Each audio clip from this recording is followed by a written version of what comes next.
Good morning, SLO City Church. How y'all doing? You're like, who's this guy?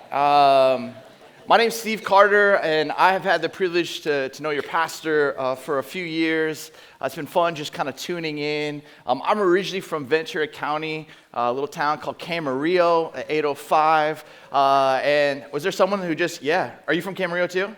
Oh, well done. We got the outlets. But I remember in fourth grade, I had to choose what mission I would research.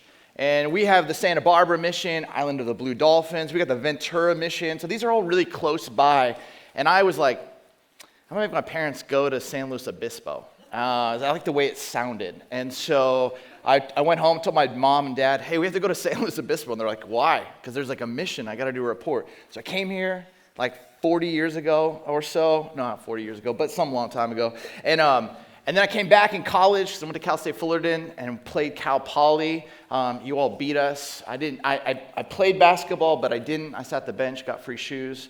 And so to be back here 25 years later is awesome. It's an amazing, beautiful city. But I want to begin with a simple question. Do you ever wonder why people do what they do? Like, why did she post that? Why did he say that? Well, why did that person get so reactive in that moment? Like, what were they thinking?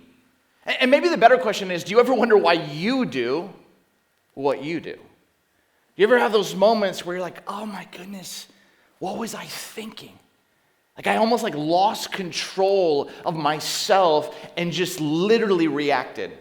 And some moment I got triggered. Some moment, just something happened, and it was almost as if I became somebody I never want to be. If you ever felt that, and I'm sure you all have, you're in good company. Because Romans 7:15, Paul writes these words, I do not understand what I do. For what I want to do, I just don't do, and the thing I hate, I do. And I think this is really, really amazing. Paul writes these words almost 2,000 years ago. There's not the emotional intelligence back then that there is today. There isn't like all of the social media back then as there is today. It's not like if you ever do something dumb, you can just simply go, hey, babe, like the Apostle Paul says, I don't understand what I do. And what's she going to say? Figure it out. We can quote this verse, but there's something in us that can't just simply say, like, I don't understand why I did that. Our work as disciples, and I love the vision of this church, living the way of Jesus, our work to live out the way of Jesus requires us to have a level of curiosity, to understand, why did I say that? Why did I choose that? Why did I run to that? Why did I do that? And so what I want to do is today we're going to kick off this brand new series, and what we're going to be trying to help you understand is what's really going on within you, and why you find yourself running to certain, what Tim Keller would call counterfeit gods. Well, why you run to certain things. Why do you think certain things about yourself that God doesn't actually believe about you? And when you can have a better understanding of yourself and why you do what you do, I guarantee you will make decisions more grounded in grace and peace than in brokenness. To do this, we're going to look at an old story. Many of you might know this story, but if you have a Bible, turn with me to Esther chapter 3. Esther chapter 3.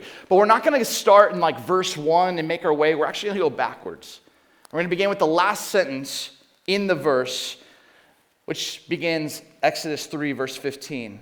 It says, the king, which is King Xerxes, most powerful man at that time, and Haman, who was his right-hand man, sat down to drink, but the city of Susa was bewildered. So you have the king, his right-hand man. They sit down at the end of the day for a drink. I have no idea what they're drinking. Is it wine? Is it water? Whatever it is, they are having this moment of exhale, like, we did good work today. And while they're sitting, the entire area is absolutely bewildered by their choices. Now, the word bewildered literally means in Hebrew, utterly confused by the decision that has been made. And have you ever come home Maybe from school, maybe from the marketplace, maybe from, just being with your friends, and all of a sudden you are just so bewildered. Why? Why did they say that? What were they thinking? Why did they run back to that relationship? Why? And oftentimes, for many of us, we're sitting here just bewildered at other people's choices, but we're not actually thinking that sometimes people are bewildered by our choices. This happened a number of years ago. I live in Chicago now, but I used to live in Grand Rapids, Michigan. And I was driving home from my grandparents' house one winter, and it's starting to snow. And so a bunch of flurries are just dropping from the sky, and I'm driving in our little Honda Civic. My wife is in the front seat. My 9-month-old at the time is in the back seat, and we're driving home. And as I'm driving home, all of a sudden, something hits my windshield. And as I keep going, I was like, man, that's kind of weird. And I kind of swerve. My Civic just begins to kind of just drift for a moment. And I get about 0.2 of a mile farther, and it dawns on me, that wasn't snow. Someone threw something at my car. So what do? I flip a U-turn, and my wife's like, what are you doing? I'm like, someone just threw something at us. And she's like, babe, don't worry, it's snowing. What are you going to do? I'm like, I'm going to find them. And she's like, we've got a 9-month-old. Can we just go home? And I'm like, I'll be right back. So I pull the car over in a snowstorm, and I can see someone running. And I'm like, oh, I'm going to catch him. So I get out of the car. I run across 4 lanes of traffic. I'm like, hey, I'm going to catch you. And there's an embankment, so I think I can jump it. Midway through, I realize I can't. And I land, and basically I land in waist-high, freezing cold water. And now I've really lost my ever-loving mind. And I'm screaming, I'm going to catch you. And there's this open field that leads into some suburban neighborhood. And so I get out of that water, and I'm just flying as fast as I can. I see someone run into the neighborhood. I'm catching. I run into the neighborhood. It's a cul-de-sac. And because I watch CSI, I know what to do. I close my eyes and just start to listen. And all of a sudden, 3 doors down, terrible band, but 3 doors down, the garage closes, and I run to that house, and I bang on the door. I'm out of breath, soaking wet pants, my wife and 9-month-old on the side of the road. I'm knocking on the door, and an older gentleman comes and looks at me. And he's like, yeah, can I help you? I'm like, hey, did someone just run through your garage? He's like, yeah, my grandson and his friend did. It's like, awesome. Can I have a word with them? It's like, yeah. He closes the door, and I'm just standing there. And in this moment, there was this whisper from the Lord. And I felt as if God just said, what are you going to do now? What's your plan? And at this time, I was a middle school pastor. And I just had this moment. I'm like, I'm going to tell them what they did was wrong. I'm going to lose my ever-loving mind. I'm going to do what's right. And the door opens, and I see 2 6th graders. And they are scared little puppies. Their knees are shaking. And I just look at them and I go, nice shot. And I walk away. And as I'm walking back now to my wife, who's really frustrated at me, I'm like, what was really going on? Well, we had taken a job in Southern California, a church called Rock Harbor. And I was heading back, to move out there. On our way to my grandparents' house in Michigan, the people who were going to buy our house actually backed out. My grandparents were old. My dad was there. He had leukemia. I felt this sense of guilt for leaving to take this new assignment.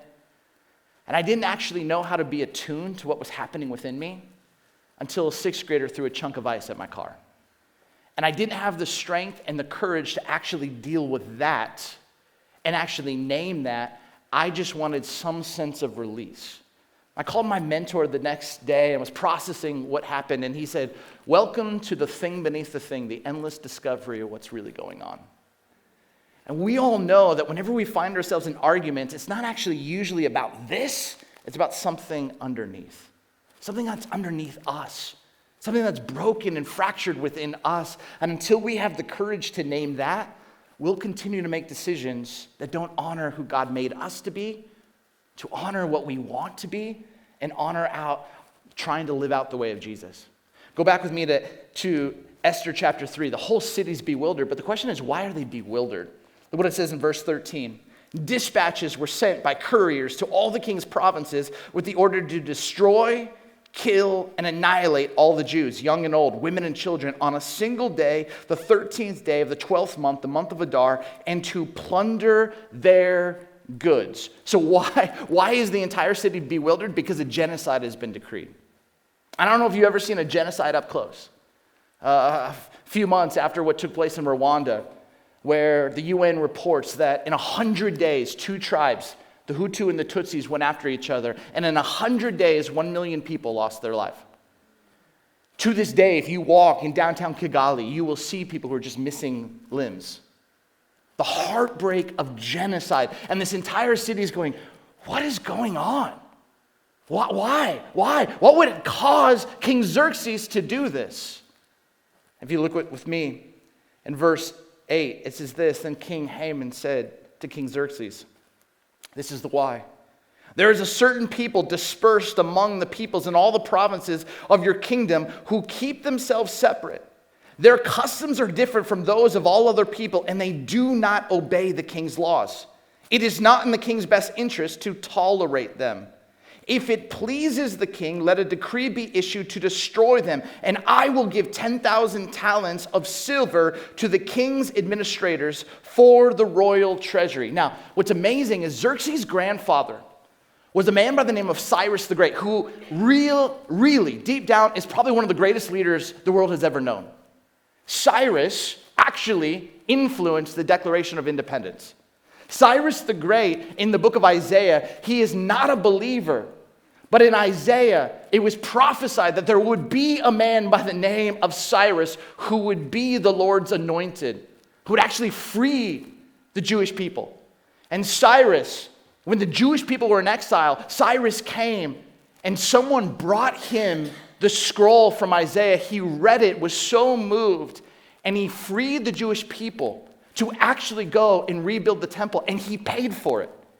This man is known as a very, very tolerant leader, not the kind of understanding of tolerance that is often in the news today. I'm talking about a way in which he would bring people into his cabinet because he actually wanted them to make his administration better.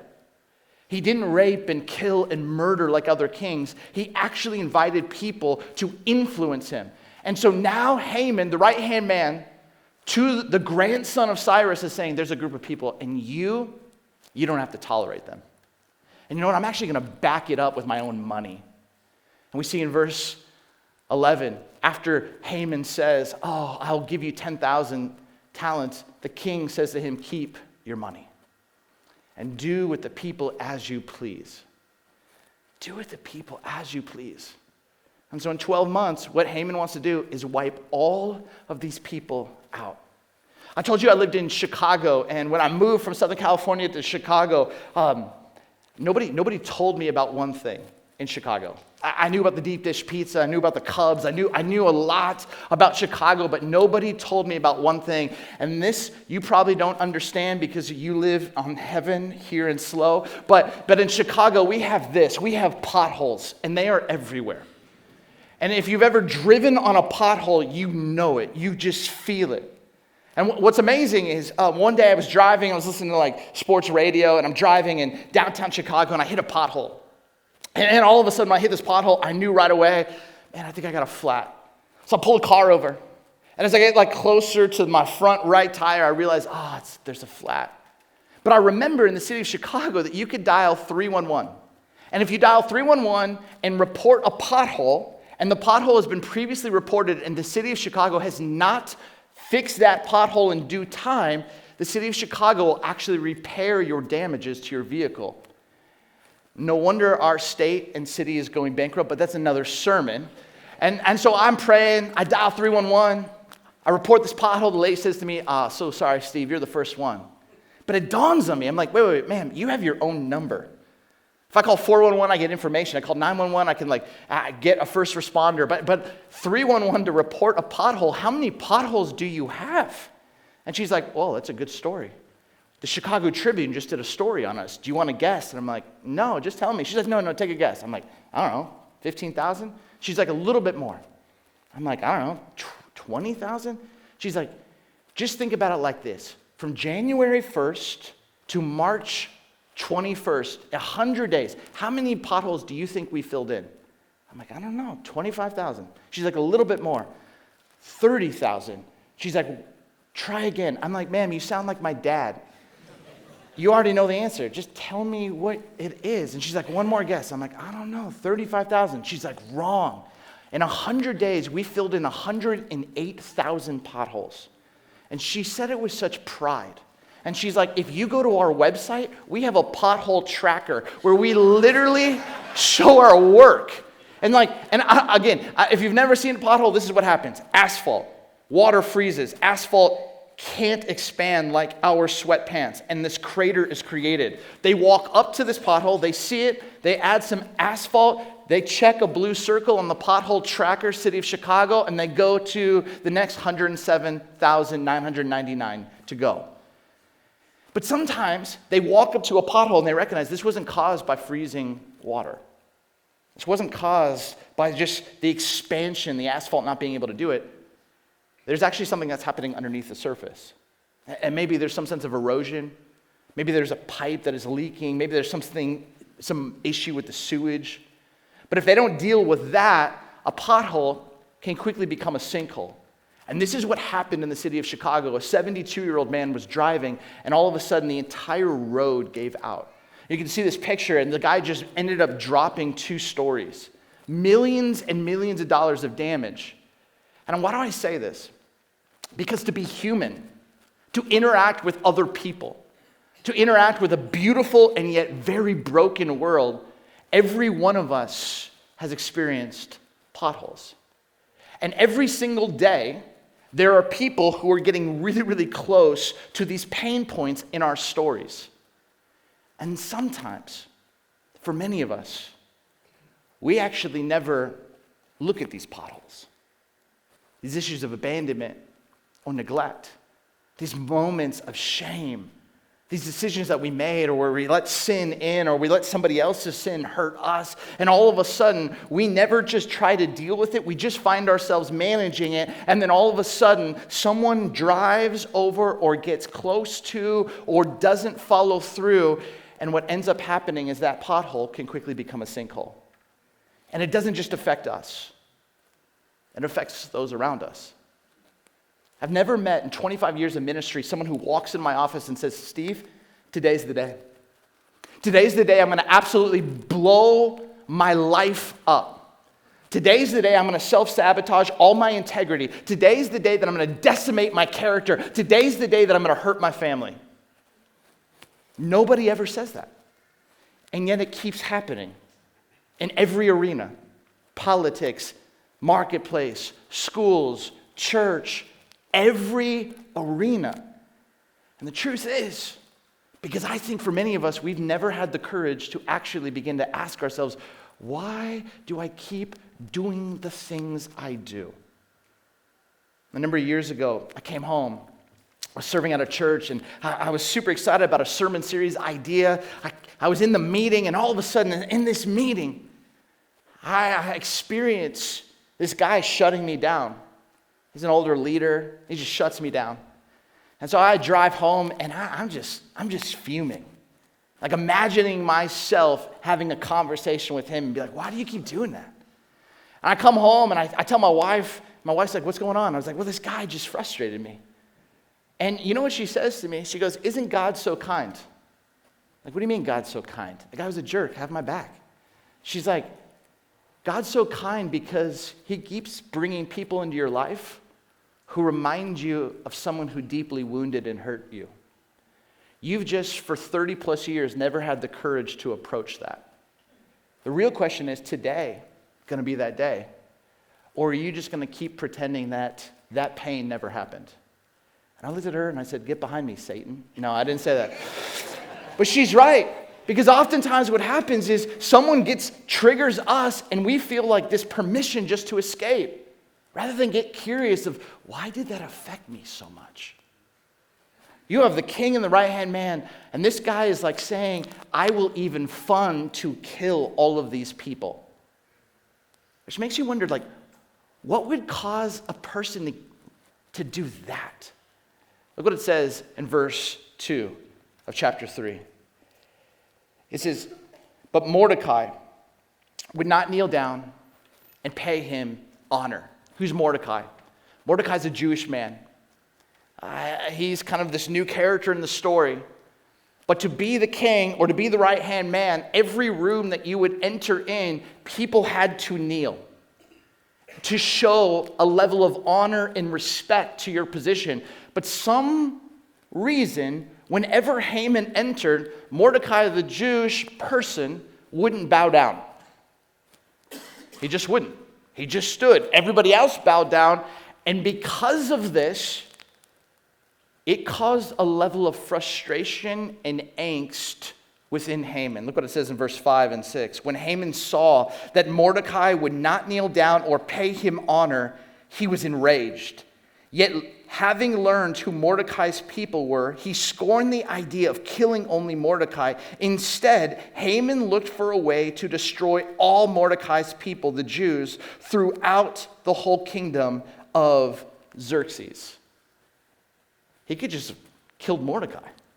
He's like, no. You won't bow down? I'm killing all of your people. Now, I don't know much about what actually frustrated Haman so much that elicited this kind of reaction. I mean, something's broken within. And I don't think any of you have the means, the power, the potential, or even the desire to pull off a genocide. But I do believe that every single day, we have 35,000 decisions and choices that we make. And oftentimes when we are making decisions based on our pain or based in reaction to someone else, it's often really, really difficult to live the way of Jesus. And oftentimes what we end up doing is just hurting more people. So what I began to realize is the thing beneath the thing, and how do we get to it? And thing became this acronym. I just started over 20 some years, just started to play with this, trying to get really, really curious. Why did that marriage blow up? Why did that small group blow up? Why did that thing happen with that athlete? Why did that person do that? And I came to realize that the first letter T is the word triggers. The triggers are just the setup that sets us off. A great comedian, they have this ability to take you in a certain direction, and then all of a sudden they surprise you, and that surprise creates this level of lift within that you're like, that was hilarious. But the same thing happens with your day. You have a plan, an expectation. You're going to get from point A to point B in the fastest time possible. Your day's going to go like this. Your boss is going to behave like this. Everything's going to go in a certain way, and then it doesn't go that way. Somebody cuts you off. Someone's late. And oftentimes, it's that setup that sets us off where we begin to be exposed of, ooh, that pothole. Someone just got really, really close. They didn't see me. They didn't value me. They didn't respect me. They didn't call me. They didn't tell me. But something has happened, and all of a sudden, all of this energy is going through our bodies. And what I've come to realize is that most of us will go one of four places when we get triggered. The first place is to a hideout. And the hideouts are the metaphorical places we go to escape and to soothe that angst or that pain. And here's the truth. Every one of us in this room are addicts. We're just, some of us, addicted to more socially acceptable stuff. I mean, I can binge watch the entire Bear season 1 and season 2. But oftentimes in doing that, it's a reaction to how difficult my day is. Someone in the same kind of difficulty of their day could go spend a bunch of time using meth. The same kind of just reaction to a day, but one just is more socially acceptable, and one is more socially unacceptable. Some of us run to food, some of us run to credit, some of us run to a relationship, some of us run, but everything that we're running to is just trying to bring that sense of anxiety or energy to a place that can just tell us, you're okay. You're okay. And John Ortberg, a mentor of mine, he often says, a glass of bourbon will give you a fleeting sense of peace. The problem is it will just never make you a person of peace. And we want to be people of peace, people of shalom, people of grace. But oftentimes we are just running to Nordstrom's to buy something with money that we don't have so that that thing that we just purchased can say, you are okay. But all of that is just a reaction to being triggered. The truth is, if you ever react, just know that you're reenacting the past. Or if you ever find yourself getting hysterical, it's most often historical. And all I'm just trying to get you to do is step back and go, what actually happened there? The second place that many of us go when we find ourselves triggered is insecurities. And these are the false stories we tell about ourselves. For some of us, when something happens, all of a sudden, many of us, we just power down. And all of a sudden, it's like this shame storm starts to reign over us. You're so dumb. What were you thinking? Your sibling would never do it that way. Why? What's wrong with you? And for some of us, we just feel this sense of insecurity overcome us. We're taught in church, don't gossip. But you know what insecurity really is? Because gossip's just Plato theology. It's where you shape and form someone into an image and you get other people to believe it. And the truth is, when we actually allow those shameful lies about ourselves, all we're doing is shaping and forming ourselves into an image. I'm so stupid. What's wrong with me? And then what we do is we believe it about ourselves. It's like we're gossiping about ourselves. And what I came to realize is oftentimes many of us, when we find ourselves in that kind of insecure storm and we're powering down, we often have this kind of pressure to put on a mask. And for some of us, that insecure mask comes in the form of a pleaser, and you just try to make everyone happy. It's a form of codependency, but you're just people-pleasing. For some of us, the mask is not pleasing, it's perfecting. I just got to have everyone believe that I know exactly what I'm doing when you don't, because no one actually does. Or for some of us, when we get triggered, that insecurity is like, I just got to perform. I got to get these people to like me. I got to make sure that they know who I am and what I've done. And all of a sudden, the performer takes over. For some of us, in those moments of insecurity, we just pretend. We pretend to know. We pretend to know that and act like we were there when that story happened when we weren't. All because we don't want to be left out. And the other realization that I had was that insecurity isn't just powering down. For some of us who grew up as children of alcoholics, we realize that it's not just powering down. Sometimes people in their insecurity actually powered up. They were losing control of the family or losing control of the conversation. What do? They slammed their fist on the table and they started to scream. There was emotional abuse and all of a sudden, but all of that is an insecurity because they didn't know how to deal with the fact that they had been triggered. How does insecurity play out in your life? What lies have you believed about yourself? Because I know a lot of sincere Christians who want to live the way of Jesus. The problem is their fundamental belief about themselves is they're not enough. They're not good enough. They have nothing to actually offer. And when that is the primary motivation of your heart and soul, it's really hard to live the way of Jesus. For some people, it's not just getting triggered and running to a hideout. For some people, it's not getting triggered and running to insecurity. For some people, it's getting triggered, and all of a sudden what happens is they create narratives. And that's the false stories we create about other people. And this is just what Facebook or X or Twitter or whatever we want to call it. Or if you want to know where real crazy lives, it's called the Nextdoor app. Because you can have bots with all of the other social media, but now it's like, I live in this neighborhood and a couple doors down from me, this person, and they just they out themselves and out that other person. And you just read this and you're like, what is going on? Billions and billions of dollars every single day are pumped into this economy to have you divided from you. They do not want us to actually walk in step and in harmony with us, with each other. Billions of dollars. It's wild, and all of a sudden what ends up happening is, man, even the way that we click on a YouTube link and it just feeds an algorithm, and that algorithm is just trying to take you a little bit farther and farther and farther and farther, entrenched into a group think, an echo chamber, so that you can behave and act like that echo chamber. Billions of dollars. And our country has fallen for it. And all of a sudden, we just become so easy at creating false narratives and not seeing the image of God in another brother or sister.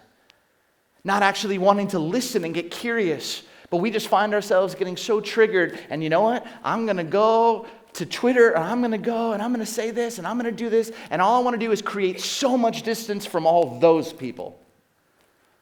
What's amazing is the way of Jesus was to leave heaven to come and actually get as many of us to be in relationship. And we see this. You'll be on Facebook, and you'll see it. And you're like, oh, that person just got triggered. I don't know what triggered them, but man, you can just tell from their reaction, their post, that was out of being triggered. When you get triggered, where do you typically go? Hideouts? Insecurities? Narratives? What stories have you told about other people?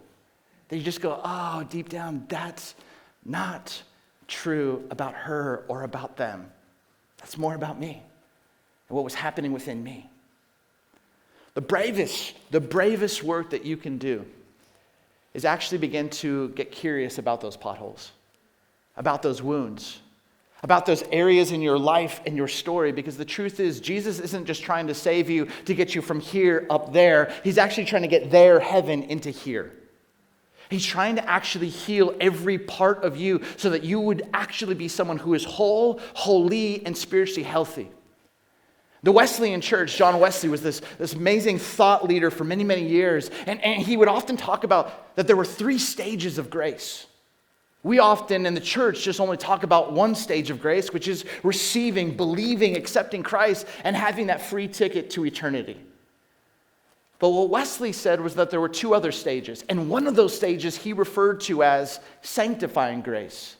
It's the spiritual power that actually isn't just trying to get us from here to there, but is actually trying to heal every part of our lives that are broken and fractured. And oftentimes, whenever I talk about this, someone often will say, see, that feels a lot like works. And I'm always reminded of Dallas Willard. An amazing thought leader. He passed a number of years ago. I had the privilege to spend a bunch of time with him. And Dallas would often say this: grace is opposed to earning, but never opposed to effort. You cannot earn grace. There's no great sermon that I can deliver that would ever make me worthy of being rescued from the sin that I have brought into this earth. But the reality of the death, burial, and resurrection and the way of Jesus, that reality and trying to have grace move through every atom and molecule, every pain point in my story, where it becomes the primary motivator, doesn't just happen. Nobody drifts towards health. Nobody just wakes up and goes, craziest thing, I'm patient. Here's the wildest thing. I woke up yesterday, I was not humble. Today I'm so humble. Thanks be the Lord. No, nobody just wakes up and is like, I'm filled with joy. I am healed. It doesn't happen that way. What often it happens is a moment of surrender to say, this happened in my life. This pain was real. This moment just wrecked me. And until I can honor that truth, I will continue to bury and manage and act as if it doesn't exist, but it has control over my life. And the most courageous thing that you can do is to step back and say, that happened. Lord, will you help get grace there? Because I want to live the way of Jesus. I want to believe that there is hope for everyone, including me. And including this pain point in my life. And so over the next 5 weeks, we're going to be walking through, and how do we talk about our triggers? How do we actually be really, really honest and human about the hideouts or the insecurities we have or the narratives that we tell? And how do we become the kind of people that can allow God's good, sanctifying grace to actually make us whole and holy and spiritually healthy, so that our potholes don't become sinkholes, they just actually become filled with His grace and His love. But to get us just thinking, I just have a few questions for you. What triggers you? Like, some of you are like, you do. I don't like you. What triggers you? Like if you think about your life, like when's the last time, you look at the last 168 hours, your last week, was there a moment where you were like, man, I got really, really triggered there? And don't think about that situation. Actually think, what did that situation remind you of? What's the deeper pothole that you have to look into? Or maybe the next question is, where do you go to soothe? Where do you typically just go and run to, just so that when you find yourself so anxious that you're like, oh, I'm okay. What's your hideouts? What are your hideouts? Because we all have them. I think one of the holiest things that we can ever do is actually name those hideouts and say, Lord, how can I not run to that? Because that is an idol, that is my counterfeit God. How can I actually choose to run to you? And sit in the tenderness, and sit in the reality, and sit in the struggle, and sit in the pain, and offer your presence to begin to heal me. We're going to close with a song that's all about the inside and just being more aware of what's happening within us and how God wants to actually redeem every part of us. But if you wouldn't mind, I'd love to just say a benediction over you. Would you mind standing? And like the little tradition I come from is we often just kind of open up our hands just to receive. And if you wouldn't mind just letting me just speak these words over you all. My brothers and sisters of SLO City Church, we are all mysterious and wild, a collection of sounds and stories inscribed over the years. We are all made up of hopes, fears, and desires. We are all products of the messages of love and shame we've received. We are all full of energy, excitement, and oh so many feels.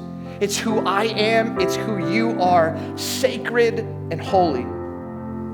The weight of feeling not enough and way too much, often in the very same breath. Every room you walk into, you bring this, your whole self, all of you. Yet most of the time, you and I are unable to locate and identify what is churning within. Like shadows that follow us, our outward attitudes and actions reflect the steps our internal world set. We have become functional yet disconnected, efficient yet unaware. Our bodies carry both truths and lies, every narrative we have ever been subjected to, fiction as well as nonfiction. The body knows, it holds, it controls all of us until we honor its whole truth. And so my friends, may we honor the whole truth and not let our potholes become sinkholes, but rather may through these potholes God showcase His power to make us truly whole, holy, and spiritually healthy. Grace and peace.